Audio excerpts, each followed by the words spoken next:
मेरी शहजादी मैं हूँ तेरा शहजादा सुन मेरी शहजादी मैं हूँ मेरे ख्वाब मेरे ख्यालों की रानी किसी दिन बनेगी हमारी कहानी। সমুদ্র থেকে এসে আবার রেডি হয়ে বেরিয়ে পড়েছি খাওয়ার জন্য, মানে এখনো পর্যন্ত কিছু খাওয়া হয়নি, 4টে বেজে গেছে আর কি। আমরা 3জন আবার বেরিয়ে পড়েছি, দেখতেই পাচ্ছ। আর অবস্থা ভীষণ খারাপ, সারাদিন সমুদ্রের থেকে ঘুরে ঘুরে ক্লান্ত শরীরে ব্যস্ত প্রতীক আমরা এখন। খাওয়া নেই আর সাজুগুজু কিছু নেই, খাওয়া দাওয়ার পরে তারপরে করবো। 10:30 11টার দিকে ওখানে গিয়েছি সমুদ্রে, আর 3টের সময় উঠেছি। তারপরে উঠে চান টান করে সবাই ফ্রেশ হয়ে ড্রেস করে আবার এই 4টের সময় বেরোচ্ছি আমরা। যে আমাদের ধোসা ইডলি চলে এসছে, 2জন ধোসা, মাঝখানে আমি ইডলি। খাওয়া স্টার্ট করে দিয়েছে তাপসী দি, আর আমি করে দেবো। তবে আমি একটুখানি খেয়েছি, খুব সুন্দর লেগেছে টেস্ট। কেমন লেগেছে? ভালো লেগেছে বলছে তো, ঠিক আছে দেখা যাক, আমি একটু খেয়ে দেখি কেমন লাগছে। চলে এসছে এখন অমরাবতী পার্ক, 10 টাকা করে টিকিট, এখানে অবশ্যই আসতে পারো।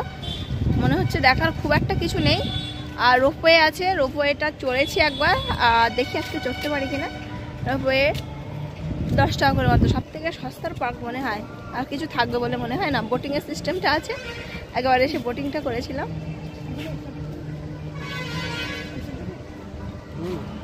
চলো দেখাচ্ছি।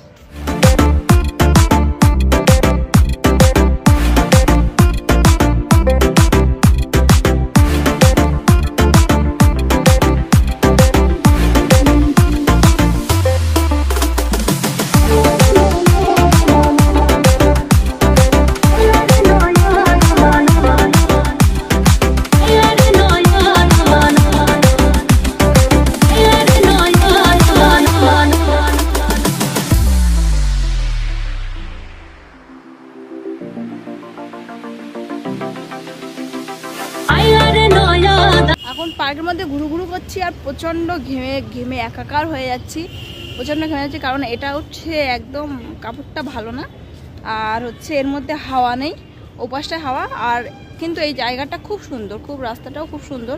চারিপাশে দেখতে পাচ্ছ গাছ কেটে সুন্দর করে সাজানো আছে, খুব সুন্দর লাগছে।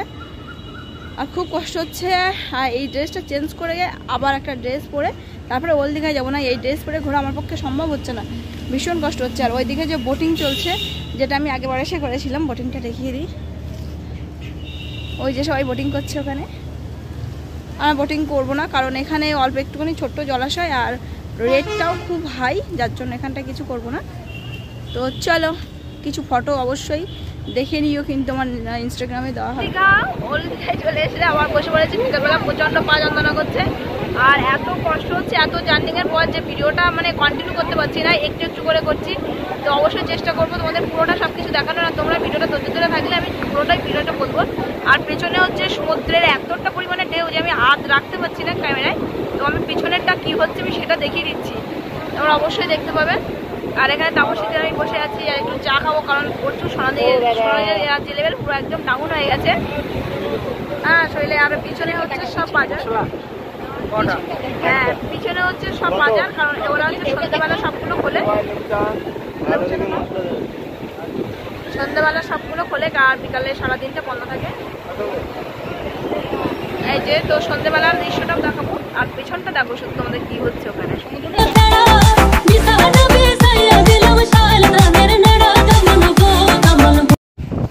এখন আছি সমুদ্রের একদম কাছে, আর এখন প্রায় 5:45 বাজতে যায়, এই 4:50 হয়ে গেছে।